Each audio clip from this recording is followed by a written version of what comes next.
With nerves tingling, I stepped into the building that housed our company.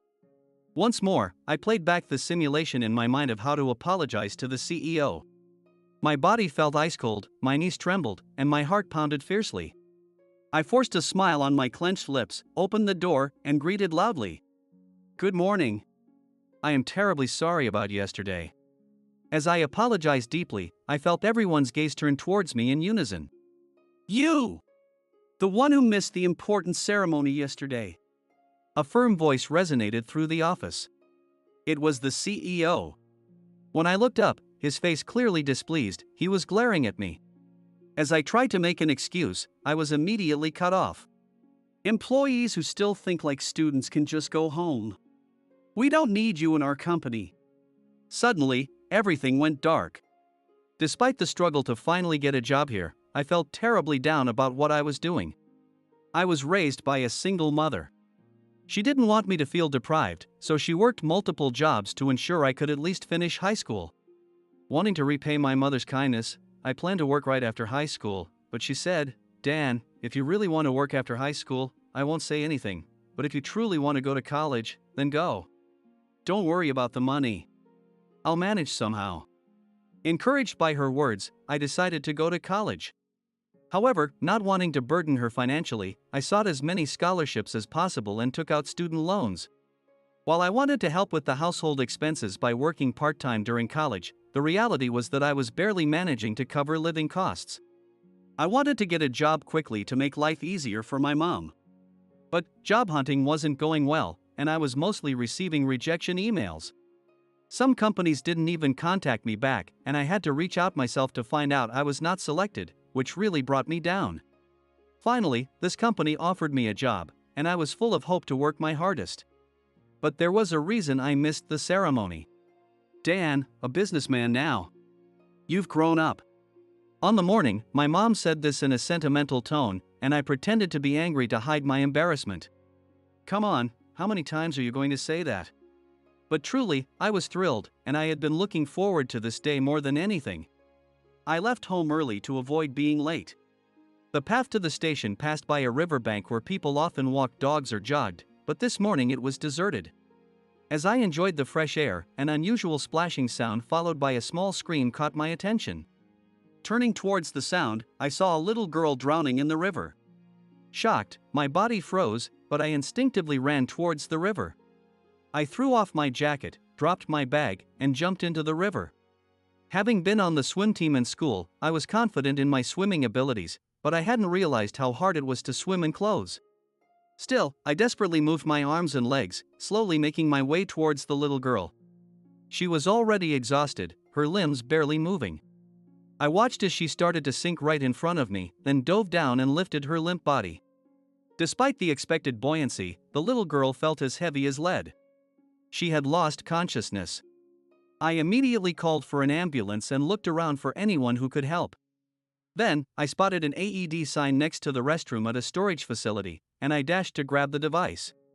I had taken an AED course in college but had never had to use it before. Yet, the urge to save a life that might otherwise be lost filled my mind. I applied the pediatric pads and pressed the switch.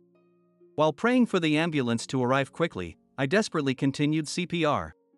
During that time, people walking their dogs or jogging passed by. They looked worried but moved on as if it didn't concern them.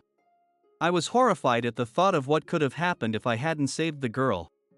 Eventually, with the blaring siren of the ambulance arriving, the paramedics quickly checked the girl's condition.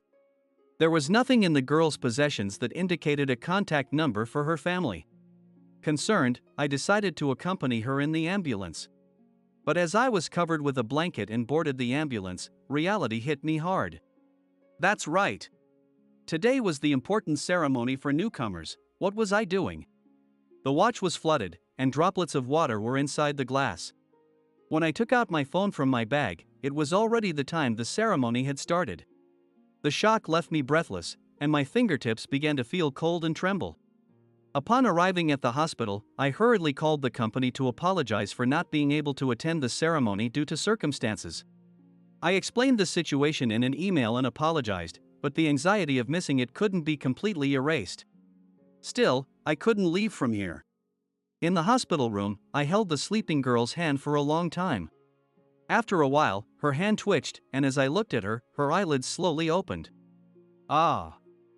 I am." Her voice was weak, but it was a relief to hear her speak. I pressed the nurse call button, had a doctor check her, and breathed a sigh of relief when told she was okay. "You were drowning in the river." As I spoke to her, tears welled up in the girl's eyes. "Mom. I didn't get to see her." She choked up as she explained her situation. She had jumped into the river herself, wanting to go to her deceased mother. I learned the girl was 9 years old. "You know, I lost my dad to illness around your age." I wasn't particularly close to my dad. He mostly came home after I was asleep on the days he worked, and even when he was home, he spent his time watching TV or reading the newspaper. But sometimes on his days off, we would play catch or soccer, or he would take me to the zoo. Thinking about never having those times again made me sad, and I regretted not cherishing the time we had more. I was always sad and depressed, but then, I realized that I had to keep living. Because my dad is still watching over me, worried. The girl cried again. "I wonder if my mom is watching too. Worried about me?" I nodded gently. "If you can't find any guardians, could you please contact me?" I gave my contact information to the nurse, hoping for a bright future for the girl as I left the hospital.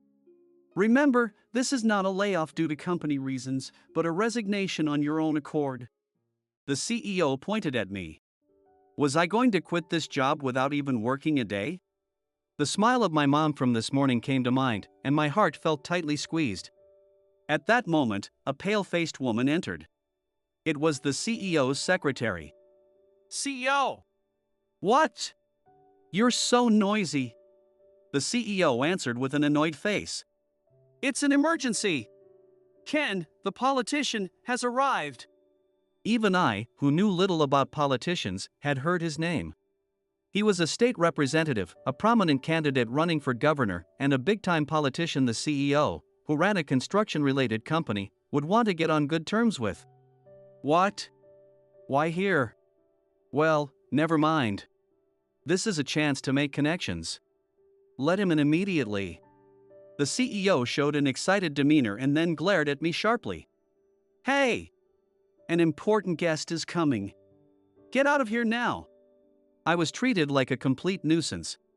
There was no place even prepared for me, so I just had to leave with my bag in hand. As I was about to leave, the door opened, and Ken entered. True to being a major politician, he carried an imposing aura and a strong presence. "Excuse me." I hastily stepped back, but he suddenly took my hand. "You are Dan, right?" Surprised to be called by name, I faltered. Oh, yes, that's me, but..." Suddenly being called out by Ken, I was taken aback. The CEO and his secretary seemed stunned as well. "Thank you so much for saving Kate." Ken gripped my hand tightly, his shoulders shaking as he wept. Kate was the name of the girl who had drowned in the river. Kate's mother, Ken's daughter, had passed away, and everyone had been submerged in grief. He confessed he had been unable to even be considerate of Kate's grief and pain. Still, Kate had started going to school again and seemed to be slowly recovering from her sadness. However, 3 weeks after her mother's funeral, when she was supposed to be at school, a call from a teacher came saying Kate hadn't shown up. Her backpack was found discarded on the way to school, and there was initial panic about a possible kidnapping, but no contact came from any perpetrator. While searching in grief, a call came from the hospital, and he rushed to Kate's side. Kate kept apologizing, saying she wouldn't do such a thing again because it would sadden her mother. "She told me Dan said so." Knowing my feelings had reached her warmed my heart. Then, the CEO spoke to Ken in a buttery voice. "How about it? Our employees are excellent, aren't they? Since he saved your granddaughter, could you perhaps extend some favors to our company in the future?" Just moments ago, he had been telling me to leave quickly, but the sudden change in his attitude was startling. "I am committed to clean politics. And just before, you were trying to fire Dan, weren't you?" I heard everything clearly. The CEO choked up. "Would you really dismiss an excellent employee who risked his future to help someone?" Ken's weighty words bore down, and the CEO's face contorted. "Of course not. I would never do such a thing." Later, I was invited to Ken's house. I was overwhelmed by the grand mansion before me. True to being a major politician's home. Though it was only a train station's distance away, I hadn't known I lived so close. Dan, thank you for saving me. Dressed in a cute dress with her hair neatly tied, Kate greeted me. Saving her felt truly worthwhile, and I was genuinely happy. Kate led me by the hand to show me around the house. As we entered the living room, a man in a suit looked up and approached, bowing deeply. I am Kate's father. I can't thank you enough for saving my daughter. He was Ken's chief of staff. Then, Ken appeared. Dan, please have a seat. Feeling humble, I took the seat offered to me. Asked by Ken, I shared my life story. Actually, I too was raised by a single mother. She struggled to raise me, so I can deeply relate to your story, Dan. After finishing middle school, he worked while attending night school and eventually made his way to college. I wasn't aiming to be a politician from the start. But as I encountered the world's injustices, my desire to create a society that protects the vulnerable grew, and I decided to become a politician. It has been a long journey to get here. Ken shared stories of his early struggles after becoming a politician. I only wanted to ease my mother's hardships. I never thought about changing the world. But, after hearing Ken's story, I was deeply moved. Hearing this, Ken spoke to me. If you are interested in what I'm doing, why not join me in this effort? I looked up. Thanks to Ken, I didn't have to quit my job, but it was a daily grind of unpaid overtime, working weekends, not being properly trained, and enduring constant harassment. I was struggling to find motivation at work and wondering if this was all there was for me. I would be honored, thank you. Afterward, I became Ken's second assistant. When my mother heard about it, her eyes widened.